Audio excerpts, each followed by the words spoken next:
Bismillah, alhamdulillah, wassalatu wassalam ala nabiyina Muhammad wa ala alihi wa sahbihi ajma'in. Аллах Таала барыбызга туура жана пайдалуу илим берсин, жана адашуудан жана ката кетирүүдөн Аллах Таала сактаган болсун. 4 эреже китебибизди улантабыз. 3 эрежеге келгенбиз. 3 эрежени өткөндө жарымын бүткөнбүз. Өткөнкүдө ошол пайгамбар саллаллаху алейхи вассалам ар түрдүү ар нерсеге сыйынган адамдардын арасынан пайгамбар болуп чыккан, элчи болуп чыкканын баяндаганбыз. Жана алардын сыйынган нерселерин эч кандай пайгамбар саллаллаху алейхи вассалам эч кандай айырмалаган эмес. Периштеге сыйынгандагы ширк деп атаган, жана пайгамбарга сыйынганда дагы, солихиндерге сыйынгандарды дагы ширк деп атаган. И ошондой эле күнгө айга сыйынгандарды дагы алардыкын дагы ширк деп атаган. Эч кандай айырмасы жок. Ал кимде ким кайсы бир нерсеге, Аллахтан башка нерсеге сыйынган болсо, анын баардыгы ширк деп аталат. Ал нерсеси буга чейин өтүп кеткен пайгамбар болсун, ал Аллахтын сүйүктүү пайгамбары болсун, жада калса минел малаикел мукаррабун, жана Аллах Таалага жакын болгон периштелер да болсун, ошолорго сыйынса, ал нерсе ширк болуп эсептелет. Албетте жанагы жөнөкөй нерселердин баардыгы ширк болуп эсептелет. Бүгүнкү ошол нерсени улантабыз. Бүгүн ошол жанагындай бак дарактарга жана таштарга, тоо таштарга сыйынган жана ошолордон берекет тилеген адамдар тууралуу болмокчу да. Ошолор буга чейин болгон, азыр дагы болот жана кыяматка чейин болмокчу бул нерселер. Бирок да деген биз ошол нерселерден кайтарышыбыз керек. Ошол нерселердин туура эмес экенин, ошол нерселер таухидке каршы келет экен, ошол нерселер ислам акыйдасына, ислам динине, ислам шариятына каршы келет экенин биз баяндашыбыз керек. Элге жеткиргенге аракет кылышыбыз керек. Өзгөчө өзүбүз биринчи ошол нерсени окуп үйрөнүшүбүз керек. Биринчи таухидти, андан таухидтин каршы болгон ширкти окуп үйрөнүшүбүз керек. Анан дагы ошол терең окуп үйрөнүшүбүз керек. Таухидти терең окуп, жана ширкти дагы. Эмнеге? Таухид бул дүйнөнүн жана акыреттин бактылуулугу. Ширк болсо бул дүйнөнүн жана акыреттин бактысыздыгы. Ошол таухидти окуп үйрөнөбүз. Эмнеге? Бул дүйнө жана акыретте бактылуу болушта, жана Аллах Тааланын ыраазылыгына жетиште, жана кыяматта Аллах Тааланын ырайымына татып, азабынан куткарылыш максатта. Ал эми ширкти эмне максатта окуп үйрөнөбүз? Анткени ширкке түшүп калбаш үчүн, ширк кылып калбаш үчүн, Аллахтын каарына калбаш үчүн, жана ошондой эле бул дүйнөдө жана акыретте бактысыз болуп калбаш үчүн, жана ошондой эле акыретте төбөлүк тозокко калып калбаш үчүн, Аллахтын бул дүйнөдө жана акыретинде каарына, ачуусуна калып калбаш үчүн. Ошондуктан азыр дагы мисалы адамдар бар, кээ бир тайпа адамдар бар, тоо ташка сыйынып аткан. Жөнөкөй эле бир бакты, өзгөчө бир бак болуп өсүп калган бакты эле Аллах Таала кандайдыр бир өзүнүн кудурети менен өзгөчө бир бакты өстүрүп койсо, ошол башкача бак деп ошол жерге барып чүпөрөк байлагандар, ошол жерге барып табаррук кылгандар, берекет тилегендер, ошол жерге барып бала сурагандар, же болбосо бир Аллах Таала бир кандайдыр бир ташты башкача бир жылмакай кылып жаратып койсо, же болбосо чоң кылып жаратып койсо, ошол жерге барып дагы берекет тилеп, ошол жерге барып дагы тасмал жайып, ошол жерге барып түнөшүп, же болбосо ошол жерге отуруп эт бышырып, кээ бир айылдарда бар ушул нерсе. Анан ошол жерге түлөө өткөрүшүп, жан жабай калса ошол жерден өткөрүшүп, же болбосо кандайдыр бир чогулуштар болсо ошол жер берекелүү деп ошол жерге өткөрүү, же болбосо кандайдыр бир бактар болсо ошол жерге чүпөрөк байлап, бала сурап, бактылуулук сурап, же болбосо байлык сурагандар жок эмес. Булар дагы бар. Наоборот, азыр көбөйгөндөн көбөйүп барууда. Азыр дагы айтып кетмекчибиз, аят, хадистерден да айтабыз. Шейх рахимахулла айтат: "Далилул ахжар вал ашжар каулуху та'ала" дейт. Жана ошондой эле буга чейинки коомдордо жанагы бакка жана таштарга сыйынгандарга далил кылып Шейх рахимахулла Курандын аят алып келип атат. Бул Najm сүрөсүнүн 19-20 аяты. Najm сүрөсүнүн 19-20 аяты. Аллах Таала айтат: "Афараайтумул лата вал узза ва манат ат-талитата ал-ухра" дейт. Аллат жана ал-узза тууралуу кабар бергилечи, ошол тууралуу билесиңерби дейт да Аллах Таала. Жана алардын үчүнчүсү болгон манат тууралуу дагы дейт. Үчөөнүн кененирээк баяндайбыз. Лат деген ошол арабтардын бир сыйынган таштарынын бири болгон. Азыр алар тууралуу айтабыз, ар бирөөнө токтолобуз. Бул аяттан мындай түшүнүк келет: ошол доордо, буга чейинки доорлордо, жана азыркы доордо, жана кийинки доордо ошол кайсы бир жерде болбосун, же болбосо ушул дүйнөнүн кайсы бир жерлеринде баягы ташка бакка сыйынган бир адамдар болот экенине далил. Буга чейин болгон эмнеге азыр болот жана эмнеге кийин болот? Анткени пайгамбар саллаллаху алейхи вассалам айткан, силерге чейинки болгон коомдорду сөпсүз ээрчисиңер. Алар бир ийинге, бир нерсенин ийинине кирип кетсе дагы силер дагы башыңар менен ошо жака киресиңер деген да. Буга далил ушул пайгамбар саллаллаху алейхи вассалам кимге айтып атат? Мусулмандарга айтып атат. Силер мусулмандар буга чейинки болгон капырлардын, мушриктердин жолун ээрчип, аларга таклид кылып, сокур ээрчип жана ташаббух болуп, аларга окшошуп, алар кылган амалдарды силер кыласыңар.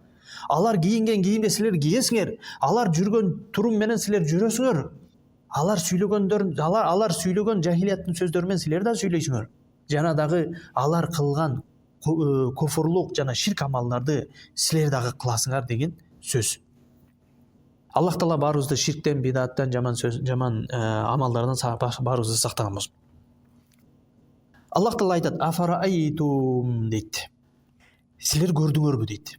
Афараайтум, силер көрдүңөрбү? Бул хада истифхамул инкари. Араб тилинин грамматикасы истифхамул инкари деп коет. Суроо менен ошол нерсени инкар кылуу, жокко чыгаруу. Суроо менен ошол нерсени жокко чыгаруу. Бир нерсени кылды. Афараайтум деген бул сөз ошону кабар бергиле. Же болбосо ушул нерсе менен баягы жокко чыгаруу. Бабул истифхамул инкари ва тавбих. Ошого бир порицание кылып, ошол нерсени жокко чыгаруу да. Андан кийинки аллат.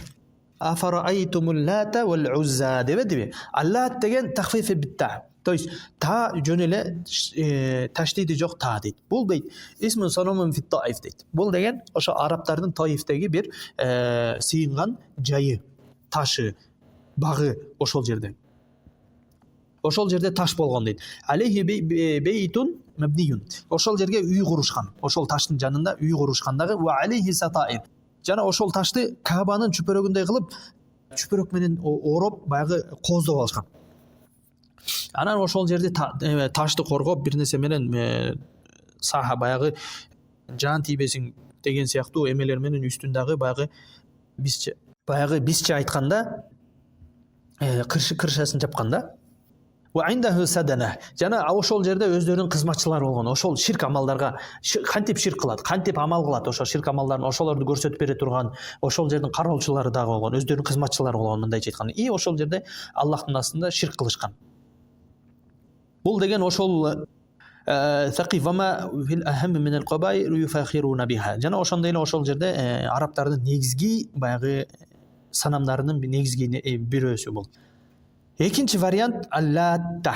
То есть ошол та, лат деген та, экинчи варианты бар. Бул деген ошол та таштит менен келет. Таштит жанагы шадда менен келет. Бул исмул фаил. Араб тилинде бул исмул фаил деп коет. Баягы эси да, бирөөнүн аты бул. Бир нерсенин аты. Латта ялутту. Wa huwa rajulun salihun kana yanuttu at-taswiq wa yut'imuhum lil-hujjaj. Бул деген буга чейин ошол өлгөнгө чейин бул солих инсан болгон дейт. Бул деген баягы хачка келгендерге баягы тасмал жайып, ошолорго кызмат кылчу дейт да. Мындай бекер тамак берип, же болбосо бекер чай берип, суусундук берип, жеңил нерселерди ошону таратып, ошо өзү солих амал кылган солих инсан болгон. Falamma bata banu ala qabrihi baytan. Качан бул өлгөндө ошол кабырына баягындай мечит сыяктуу кылып үйүн курушканда ва аржа алейхи сатаир, жана ал жерде ошондо чүпүрөк чапырак менен жабышкандагы фасару я'будунаху мин дуниллахи азза ва жалла ва хуаллат. Анан кийин ошол жерде ошого сыйынып башташкан. Ошол жерде ибадат кана кылып алышкан. Экинчиси ал-узза, шажара мин ас-салам фи вади ан-нахла байна Мекке ва Таиф. Бул деген узза деген бул бактар болгон, көп бактар болгон, башкача өзгөчө, балким өзгөчө бир бактар болгон. Негизги деген ошо адамдар мындай го, бир өзгөчө бак болуп калса, өзгөчө бир нерсе болуп калса, ошол жерде барып улуулап, анан береке тилеп ошону башташат. Ошондой болгон. Нахла деген өрөөн бар, Мекке менен Медина, Мекке менен Таифтин ортосунда. Ошол жерде жайгашкан. Буга дагы жанагындай эле ошол жерге үй курушуп, мечит сыяктуу үй курушуп, анан ибадаткана курушуп, андан кийин ал жерде чүпүрөк чапырактар менен жабышып, анлардын дагы жанагындай өздөрүнүн ширк амалдарын үйрөткөн ибадатчылары, ошол жерде хутба кылган өздөрүнүн ошол эмелерди, хатиптери дагы болгон. Мындайча айтканда бардык кызматчылары болгон. Анан кийин ошол жерде ва фиха шаятин юкаллимуна нас. Ал жерде шайтандар ушундай дабыш чыгарып адамдар менен сүйлөшүп кое берчү дейт. Ва юдунну джухал анна хада аллади юкаллимуху хува нафси хадихи шажара. Андан кийин ошол أو هذا البيت الذي بنوه مع أن الذي تكلمهم هي الشياطين لتدلهم عن السبيل. Жана алар ошол шайтан сүйлөсө, ал деген ушул бак сүйлөйт. Бактын ошондой сүйлөгөнгө кудурети бар деп ошентип ойлошчу. Анан кийин ошентип шайтан аларды ошентип адамдарды адаштырып, ошол нерсеге сыйынтырган. Жана бул нерсе Курайштардын эң негизги баягы санамы болгон, баягы сыйынган нерсеси, сыйынган бир объектиси, сыйынган нерсеси болгон. Бул деген бул жерде Курайштар жана Ахлу Макка, маккалыктар сыйынган да бул жерде. Үчүнчүсү Манат.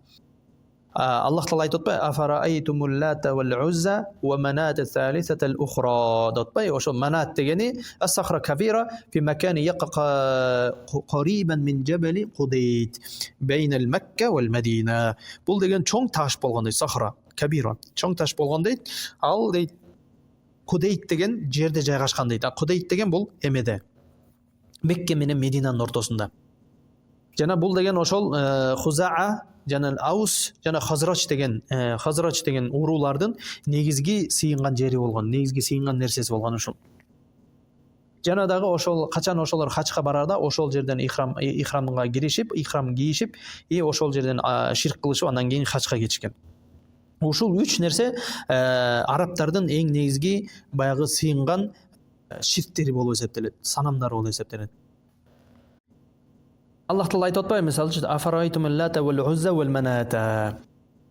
Силер кабар бергилечи дейт, баягы Латтана жана Узза жана Манат тууралуу дейт.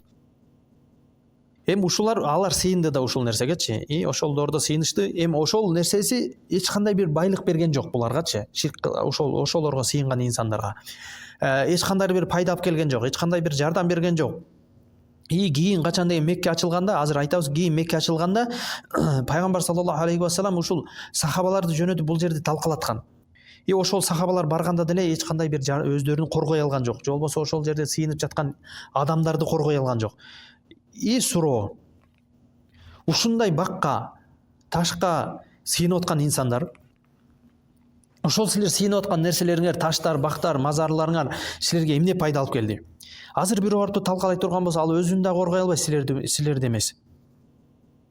Ошондуктан бул жерде баягы Аллах Таала эгерде хидаят бербеген болсо, бул өтө оор да. Жана ал жерлерде эч кандай бир пайда, ал сыйынып жаткан нерселер эч кандай бир пайда же болбосо зыян алып келбейт. То есть пайда алып келбейт, же болбосо зыян да алып келбейт. Ал мындайча айтканда жөн эле бак таш болду. Качан Аллаху ил-Ислам ошол ва фатхи Расулуллах саллаллаху алейхи Маккатул Мушаррафа, качан баягы Аллах Таала баягы эмени кылып Меккени ачылышын кылганда, пайгамбар саллаллаху алейхи сахабалары менен Меккени ачылышы болгондо, Фатхул Макка болгондо, ушул үч жерге сахабаларды жөнөтөт. Жана Латка Ал-Мугирату бин Шу'ба жана Абу Суфьян бин Харб радиаллаху анхума экөөнү жөнөтөт дагы, жана Таифтеге экөө барат дагы полный талкалайт. Ошол жерде коргогондордун баардыгын дагы өлтүрүшөт. Жана пайгамбардын буйругу менен албетте. Ва арсала Халид бин ал-Валид ila al-Uzza فهدمها وقطع الأشجار وقتل الجنية التي كانت فيها تخاطب الناس وتدله ومحاها عن آخر والحمد لله.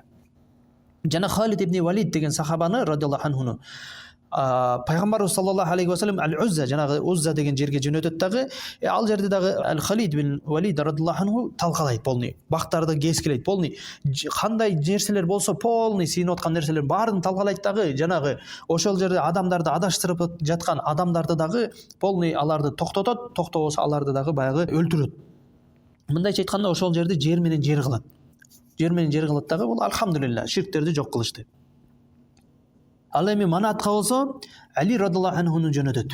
Али радиаллаху анху да полный талкалайт, жанагы эмелерин дагы коргоп, соргоп, эмелер охранник мындай азыркы сөз менен айта атканда баягы коргоочуларын дагы полный баягы өлтүрөт. эч кандай алар өздөрүнө пайда алып келген жок. Өздөрүнө пайда алып келген, өздөрүн коргой алган жок. Ошол жерде сыйынып аткан адамдарды эмес, ошол исламдын аскерлеринен өздөрүн да коргой алган жок. Бир пайда алып келүү эмес, өздөрүн да коргой алган жок алар. Ал эмес ошол жерде сыйынып аткан кароолчулары дагы, ошол жерде өздөрүнүн хатип баягы имамдары дагы аларды коргой алган жок. Исламдын аскерлеринен. Мынакей ислам, таухид деген ушундай. Бардык ширкти жок кылат. فهذا فيه دليل أن هناك من يعبد الأشجار والأحجار. Ушул аяттар далил болот, жанагы башында айткандай эле адамдар бар экен, ошол ташка, бак-дарактарга сыйынып аткандар. Ушул 3 Аллад вал Узза вал Манат, ушул 3 санам арабтардын эң чоң бир сыйынган жерлеринен болгон. Жана ошондой эле булар ошондой болгон күндө дагы Аллахтын аскерлеринен, ислам аскерлеринен өздөрүн коргой алган жок.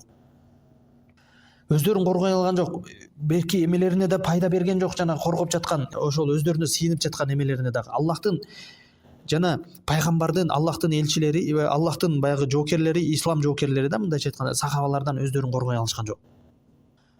Сахабалар барды дагы бардыгын жер менен жер кылып салды. Жер менен жер кылды дагы, коргогон адамдарды дагы өлтүрдү. Мындайча айтканда адамдар сыйынып жаткан, Аллахтан башкага нерсеге сыйынып жаткан нерселери эч убакта, эч качан өздөрүнө дагы, башкаларга дагы пайда да алып келе албайт, жана зыяндын да тосо албайт. Мына өзүңөр көрдүңөр. Адамдардын бак-таракка сыйынган Курандан айттык, эми сүннөттөн, пайгамбар саллаллаху алейхи ва салламдын сахих хадистеринен. Бул хадис өтө белгилүү хадистерден. Абу Вакид ал-Лейси, Абу Вакид ал-Лейсинин хадиси деп ушул ат менен белгилүү. Абу Вакид ал-Лейси радиллаху анху кала: خرجنا مع النبي صلى الله عليه وسلم إلى حنين ونحن حدثاء أحد بكفرين. Biz Peygamber sallallahu aleyhi ve sellem менен Hunayn soğuşuna sapar aldık. Hunayn soğuşuna çıktık deydi de. وَنَحْنُ حُدَثَاءِ أَحْدِ بِكُفْرٍ. Jana biz баягы капырчылыктан жаңы чыгып, исламга кирген жаңы мусулмандардан элек дейт. وَلِلْمُشْرِكِينَ سِدْرَةٌ يَعْكِفُونَ عِنْدَهَا وَيَنُوتُونَ بِهَا أَسْلِحَتَهُمْ يُقَالُ لَهَا ذَاتِ أَنْوَاتٍ. Müşriklerden Zat-ı Anvat деген ат менен бир баягы дарагы бар эле дейт да. Багы. Ал жерге ошолор берекетилеп, ошол жерге түнөшүп, ошол жерге калышып, качан согушка кетерде, же болбосо согуш учурунда ошол бакка баягы өздөрүнүн аслихаларын, курал жарактарын илип берекет тилешет эле дейт. Ошол нерседен. فَمَرَرْنَا بِسِدْرَةٍ فَقُلْنَا. Анан биз дейт, ошол Хунейнге кетип баратып бир бактын жанынан өттүк дейт. Ошол мушриктердин бактарынын бири эле дейт. Ошондой жанагындай берекет илеп, аслихаларын баягы эмне курал жарактарын жана ошол жерге барып түнөп ибадат кылган бактарынын жанынын бирөөсүнөн өттүк дейт. Анан биз айтты, факулна, анан биз айтты, я Расулаллах, идж'ал лана зати анватан кама лахум зати анват. Аллахтын элчиси, бизге дагы заты анват сыяктуу, могу мушриктердин бакы сыяктуу бизге дагы ошондой бир бак жасап бер, же болбосо бак таап бер. Ушуну уккан, хадисти толук айтайын. Ушуну уккан Аллахтын элчиси эмне деди? Аллаху акбар, Аллаху акбар, Аллаху акбар деди. Таңгалып кетип, таажжаба. Таңгалып кетип, Аллаху акбар дейбиди. 3 жол айтты пайгамбар саллаллаху алейхи ва саллям. Пайгамбар саллаллаху алейхи ва салламдын баягы амалдарынын бири качан бир таңгалыштуу нерсе көргөндө, таңгалыштуу нерсе укканда, ошондо Аллаху акбар деп такбир айтат эле, же болбосо субханалла деп айтат эле. Андан кийин айтты, иннаха сунанун деди. Иннаха сунанун, то есть иннаха сунанун дегени бул силерге чейинки коомдордун жолдору, деген сөз. Алар дагы силерге чейинки мушриктер, же болбосо мушриктер, ошолдордогу мушриктер, силерге чейинки мушриктер ушундай кылып ширк кылышат эле, береке тилешет эле деген сөз. Силер дагы ошолордун жолун ээрчип атасыңар деген сөз. Силер дагы ошолорго ташаббух, баягы ошол мушриктерге окшошуп атасыңар.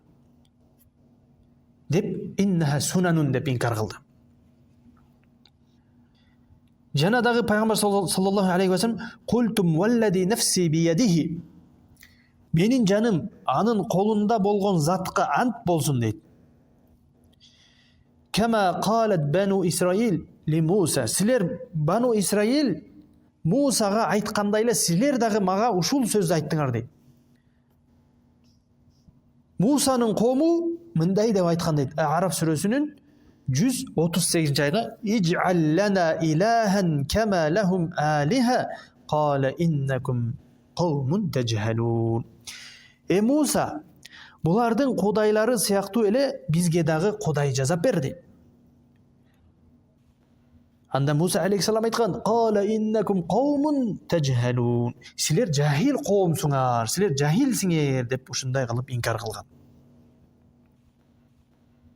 Эми хадистин ар бирине токтолсок. Абу Вақид ал-Лейси радиаллаху анху сахаби وكان ممن أسلم عام الفتح على المشهور سنة 8 من الهجرة.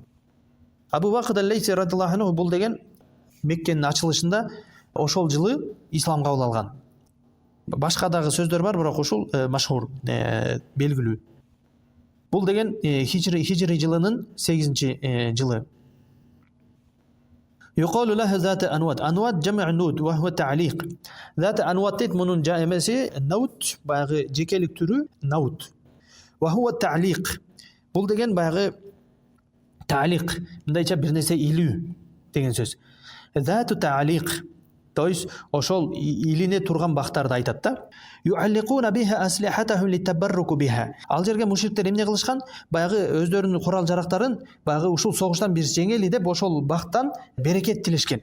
Берекет тилеп ошону илишкен.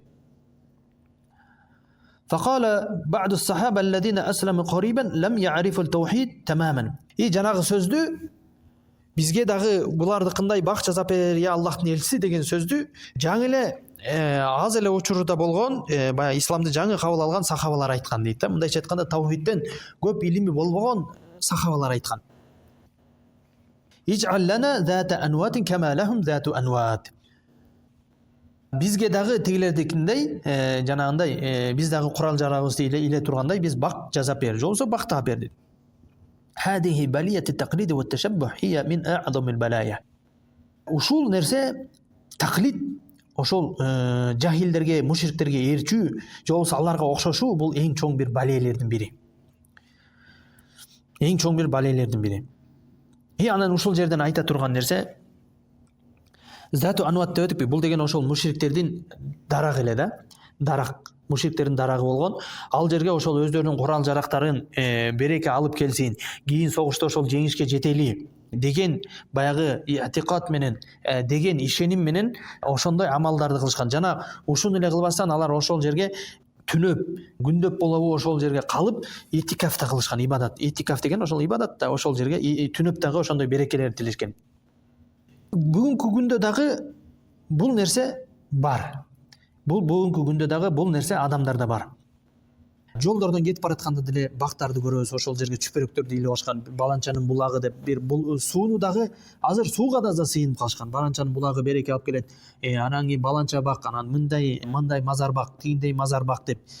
Ошондой эле мисалы жанагы Ош жергесиндеги Сулайман Тодогу таш боюнда бүтпөгөндөрдүн барып ошол жерге сүйкөнтүп, жөлөнтүп, бирнеке таш, дагы баланча таш, дагы бир чоң таш көрүп калса, нарында мисалы бир чоң таш көрүп калса, ошол жерге барып түлөө өткөрүшүп, жаан тилешип, мунун баардыгы ошол коомдорго окшошуу, ошол коомдордун амалдарын кылуу. Ошол жерге бул деген ошол жерге барып жөн эле илип коюу дагы кирбейт. Ошол жерге барып сүйкөнүп, ошол нерселерден, ошол бактан, ошол таштардан, ошол топурактардан үйлөрүнө сындырып алып кетип, же болбосо топурактарын алып кетип береке кылышып, же болбосо ошол таштарга сүйкөнүшүп, бактарга сүйкөнүшүп, чүпөрөктөрүн илишип, дагы бир нерсесин кылышып, жок кызыл чүпөрөк илиш керек экен, жашыл чүпөрөк илбеш керек экен деп ар кандай ушундай жахилияттын караңгы доордун амалдарын кылгандар азыр дагы жок эмес. Барып ошол жерге барып пикник өткөргөндөр бар. Ошол жерге барып баягы курмандык кылгандар бар, курмандык чалгандар бар. Мунун баардыгы, ошонун баардыгы Аллах жек көргөн, Аллах Таала тыйган, пайгамбар саллаллаху алейхи вассалам тыйган амалдардын бири. Ошонун баардыгы. Жана ошол жерге барып чогулушуп, пикник өткөрүшүп, дагы бир нерсе кылышып, ушунун баардыгы биздин шариятыбызда тыйып салынган. Жөн эле тыйып салынбастан Аллах Таала ушул максатта, ушул амалдардан тыйып, элдерди акыйкатка, туура жолго чакыруу максатта Аллах Таала элчилерди жана пайгамбарларды жөнөткөн. Мунун баардыгы таухидке каршы келет. Ушул амалдардын баардыгы таухидке каршы келет. Анан кийин азыркы доордо даже кээ бир булактарды дагы жана айткандай булактарды дагы бир өзгөчө бир сыпат менен сыпатташып, ал булакта да ушундай береке бар. Анан ал жерге да барып жанагындай чогулуш өткөрүшүп, пикник кылышып, бир нерсе кылышып береке тилешет булактан дагы. Мунун баардыгы ошол мушриктердин амалдарынан. Жана дагы ошол жана умрага келгендер мисалы ушул Мединанын ташынан, Мединанын топурагынан деп өздөрүнүн пакетке салып алып кеткендер. Мединанын топурагы, Меккенин топурагы, Кыргызстандын топурагы, Американын топурагы кандай болсо ошондой бир эле топурак. Аллах Таала бир эле топурак менен жараткан. Өңү башкача болушу мүмкүн, болбосо бир эле топурак, бир эле качествода. Жана дагы Ухуд тоосуна барып ал жерден таштарды сындырып, чөнтөктөрүнө салып, анан үйлөрүнө барып ийилип коюшуп, анан береке тилешип. Мунун баардыгы ушул жанагы ушул хадистеги келген жанагы аятта тыйган нерселердин баардыгы ушул амалдарда. Өзүбүздүн хадиске келсек, пайгамбар саллаллаху алейхи вассалам культум валлади нафси биядихи, силер айткан сөз менин жаным колунда болгон затка ант, силер Мусанын коому Бану Исраил Мусага айткан сөздү айтыңар, ажаллана илахан кама лахум алиха, бизге дагы ушундай Муса, бизге дагы булардын кудайлары сыяктуу эле бизге дагы Кудай жаза бер деп айткан сөздү силер дагы айттыңар деген. Бул окуя ошол Араф сүрөсүнүн 138 аяты. Муса алейхиссалам ламма тажавазал бахр би бани Исраил ва агракаллаху адувахум фихи ва хум яндуруна ва марра ала унаси яакифун ala asnamin lahum min al-mushrikin faqala haulay Musa. Бул окуя мындай болгон. Качан ошол Муса, ошол эмелери жанагы мушриктер кууп келип эметкенде, Муса алейхиссаламды жана Мусанын сахабаларын, кишилер менен чогуу мусулмандар деп. Ошон теметкенде тигилердин ошол мушриктердин жанагындай баксакка сыйынып аткандарын, баккан бир береке тилеп атканын көрөт дагы. Анан кийин ошондо Мусанын жанында жүргөндөр илимсиздиктен, караңгылыктан, алар дагы балким жаңы келгендир. Ошондуктан Муса алейхиссалам аларга айтып атпайбы, ин кала иннакум каумун тажхалун. Чындыгында силер жахил элсиңер деп атпайбы, жахилсиңер, ошондуктан ушул сөздү айтып атасыңар. Бизге дагы тигилердикиндей Кудай жазап бер деп. Анкару алейхим. Анан кийин Муса алейхиссалам ошол кылган нерселерин инкар кылган, ал силердин сөздөрүңөр баары тең жалган деп. Ошол 40-аятка чейин ушул тууралуу баяндайт. 38ден 40-аятка чейин ушул тууралуу баяндайт. Wa batilu ma kanu ya'malun. Силер кылып аткан нерселердин баардыгы бул жалган. Инна ли аннаху ширк. Wa qala a'ghayrallahu abighukum ilaha wa huwa faddalakum 'ala al-alamin. Силерди дейт Аллах Таала дейт башка коомдордон дагы бир баягы өзгөчө кылып, жаңы фазилеттүү коом кылып койсо дагы силер дагы ошондой Аллахтан башка нерсеге сыйынып жатасыңар деп. Ошо Аллах Таала Муса алейхиссаламдын окуясын Араф сүрөсүнүн 138-аяттан 140-аятка чейин баяндап берет. Анкара алейхим алейхиссалату вассалам. Муса алейхиссалам алардын кылган амалдарын, айткан сөзүн сразу баягы инкар кылып жокко чыгарды. Силердин айтып аткан сөз бул Аллахка ширкке алып бара турган сөз деп, ширк сөздөрүнөн деп. Жана дагы ошондой эле кама аннан наби саллаллаху алейхи вассалам анкара ала хаулай. Лакин ал хаула пайгамбар саллаллаху алейхи вассалам дагы дароо жанагы сахабалары исламга жаңы келген жаңы мусулмандарды айткан сөзүн дароо инкар кылып эмне деди? Дароо эле жанагынтип Аллаху акбар, силер айткан сөз дагы Мусанын коому Мусага айткандай эле сөздү айттыңар деп дароо ушундай баяндап сразу инкар кылды. Жокко чыгарды алардын айтканын. Лакин хаулай фахаулай лам юшрик. Анткени булар эми бул жерден сразу эле ушу булар сразу эле дароо ширк кылып кетти, болду, исламдан чыгып кетти деген хадис эмес. Ошо андай түшүнүк келбейт эч убакта. Анткени булар жахил болгон. Мусанын коомунда жашаган Муса алейхиссалам өзү айтып атпайбы? Кала иннакум каумун тажхалун. Муса алейхиссалам айтты дейт, чындыгында силер жахил элсиңер деп айтты деп атпайбы Аллах Таала? بنو إسرائيل لما قالوا هذه المقالة لم يشركوا لأنهم لم يفعلوا. Алар деле ошол айтты, бирок ширк кылышкан жок. Муса алейхиссалам токтоткондо сразу дароо токтоп калышкан. وكذلك الحوالي الصحابة لو اتخذوا ذات أنوات لأشركوا لكن الله حماهم. Сахабалардагы ал ширкти кылган жок, бирок айтты, дароо пайгамбар саллаллаху алейхи вассалам сөзүн дароо угуп моюн сунушту. Ширк кылышкан жок. Эгерде ширк кылганда булар дагы ошол мушрик болот эле. Бирок Аллах Таала аларды коргоп, пайгамбар саллаллаху алейхи вассалам дароо алардын амалын жахил мушриктердин амалдары деп дароо токтотту. Ушул жерден баягы билбестиктен, баягы илимсиздиктен же болбосо унутуп калып ушундай сөздөрдү сүйлөгөн болсо адам дароо эле исламдан чыгып кетпейт дегенге да далил ушул хадис. Мына пайгамбар саллаллаху алейхи вассалам аларга айткан жок, силер болду мушрик болуп калдыңар деген жок. Жок, наоборот, баяндап түшүндүрүп берип атат. Эгерде инсанда билим жок болсо, илим жок болсо, ширк тууралуу, анан ширкти сүйлөп алган болсо дароо эле ал мушрик болуп калды деген дагы дегенге далалат кылбайт.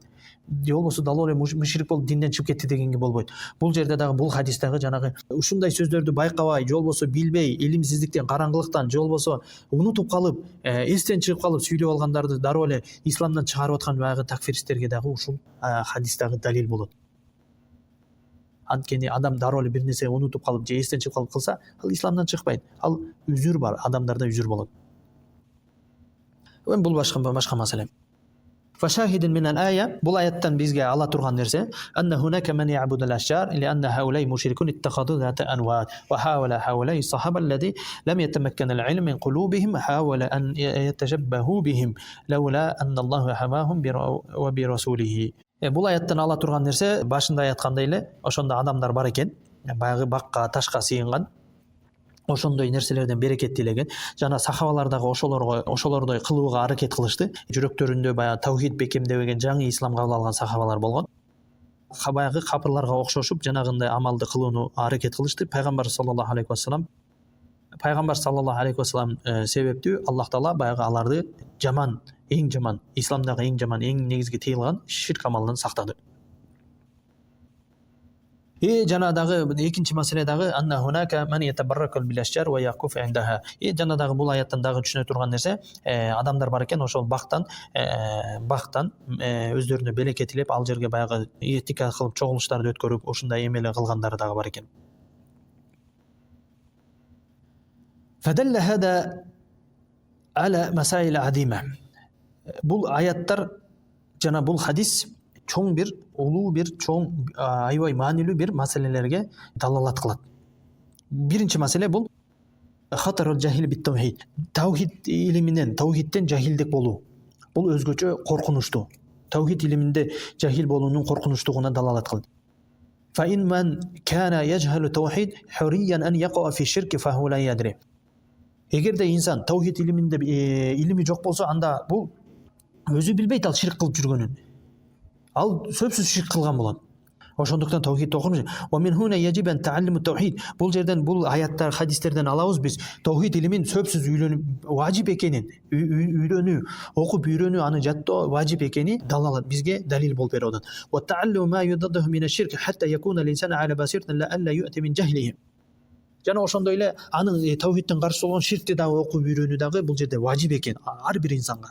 Кызы болсун, эркеги болсун, улуусу болсун, жашы болсун. Эмнеге дегенде, жахилдик себептүү ошол ширкке түшүп калбаш үчүн. Жахилдик себептүү ошол ширкти кылып калбаш үчүн. لا سيما إذا رأى من يفعل ذلك فيحسب حقا بسبب جهله وفيه خطر الجهل لا سيما من أمور العقيدة. Ошондой эле бул жерде акыйда илиминде дагы жахил болуу бул коркунучу бар экенин, адамды төбөлүк тозокко калтырып коет экенине далил болуп берип атат бул хадистер. Экинчи маселе. Ушул баягы маанилүү маселелердин экинчи маселе фил хадис хатар ташаббух бил мушрикин. Мушриктерге окшошуунун бир коркунучу. Бул хадис далалат кылып атат мушриктерге окшошуунун коркунучун. وأنه قد يؤدي إلى شرك. Мушриктерге окшошуу бул ширкке алып келет. Пайгамбар саллаллаху алейхи ва саллям айткан: "Ман ташаббаха биқом фахуа минхум." Кимде ким кайсы бир коомго окшошсо, ошолордон деп. Бул Абу Даудта келет. Фала яджузу ташаббуху бил мушрикин. Мушриктерге, капырларга окшошуу толук түрдө болбойт. Харам бул. Ошол мушриктерге окшошуу кандай нерсе болбосун, мисалы алардын майрамдарына барбоо, алардын ширки майрамдарына барбоо, жөнөкөйдө майрамдарына барбоо, аларга катышпоо, жана алар кийинген кийимдерден кийбөө, алар мындайча айтканда алардан толук түрдө эле алыс болуш керек.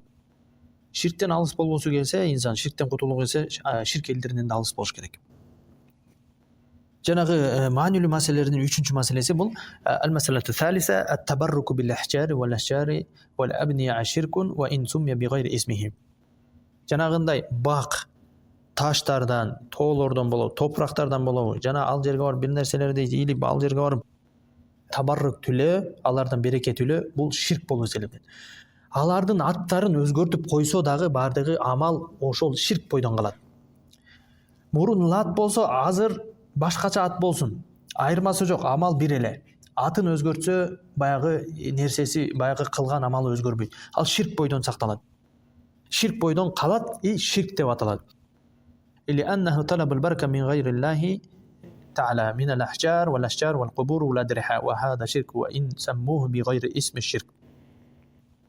Анткени алар Аллахтан бөлөк нерседен баягы береке тилеп атышат, Аллахтан бөлөк нерседен. Жана бактан, таштан, кабырдан, жана сөлөкөттөрдөн, арбактардан, арбак колдосун, арбак мынтсин, арбак ыраазы болбой калат дегендин бардыгы бул нерсе шариатта каршы келет. Эми арбак ыраазы болсун деген баягы башка нерсе. Жана бардыгы кандай ат менен атабасын, мундун бардыгы ширк болуп аталат. Аллах Таала бардыгыбызды ширктен сактасын. Аллах Таала ширк элдеринен сактасын. Аллах Таала ширк элдерине окшошуудан сактасын.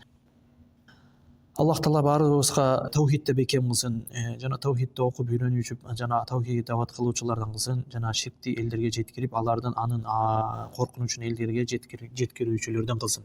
Жана ошондой эле Аллах Таала баарыбызды бидаттан сактасын, жана сүннөттө бекем кылсын. Алхамдулиллахи ва салату ва салам ала набийина Мухаммад.